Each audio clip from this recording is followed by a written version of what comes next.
Leurs Altesses Sérénissimes, le prince et la princesse de Monaco, ont assisté dimanche 31 mars à la première des 2 représentations du Ballet Royal du Cambodge pour la première fois de son histoire à Monaco. Symbole de l'identité khmère depuis le IXe siècle, cet art séculaire a bien failli disparaître lors des effroyables massacres des années 70. Grâce au soutien de son Altesse royale, la princesse Norodom Bupha Devi, qui fut danseuse et est aujourd'hui chorégraphe, le Ballet Royal du Cambodge a retrouvé sa splendeur d'antan.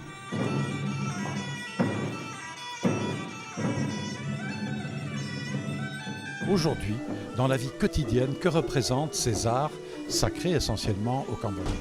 Ce qui est important maintenant, c'est que cet art qui était aristocratique, un art de cour, sacré, très sophistiqué, très éloigné du peuple, est devenu l'emblème de l'identité nationale du Cambodge. Tout le monde se reconnaît dans les danses, et notamment la danse des Apsaras. C'est un art qui demande beaucoup de travail. On commence à l'âge de 8 ans et il faut 10 ans pour se perfectionner. Donc ce sont vraiment des professionnels de la danse. Est-ce que tout ça est noté?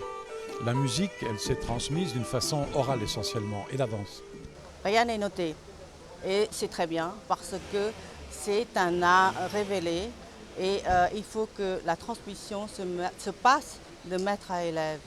C'est un art sacré. On ne peut pas le diffuser à tout le monde, à n'importe qui. Il faut que la danseuse reçoive l'autorisation de la professeure de danse pour pouvoir avoir les connaissances.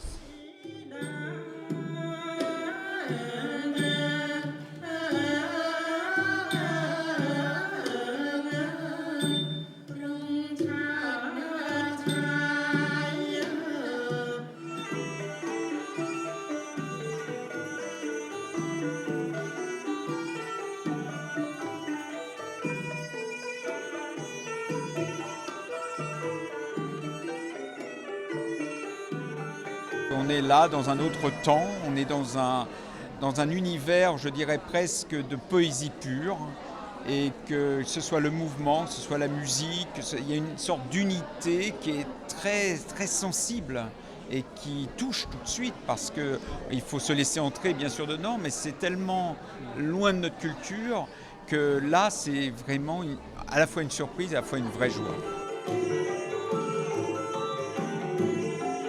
Vous imaginez que c'est quelque chose qui a failli disparaître, c'est-à-dire que la période des Khmers rouges, c'était quelque chose qui était condamné, qu'on avait éliminé, qu'on ne voulait plus voir disparaître, comme ce qu'on fait aujourd'hui en Afghanistan avec certaines sépultures.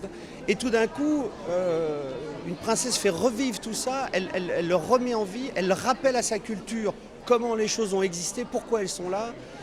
Et tout d'un coup, de le voir, moi je trouve que c'est assez extraordinaire. C'est là où on se dit, pas de civilisation sans culture, pas de civilisation sans histoire culturelle. Et là, il y a une histoire qui est marquée. Si ça disparaît, vous imaginez, tout disparaît. Donc c'est rassurant.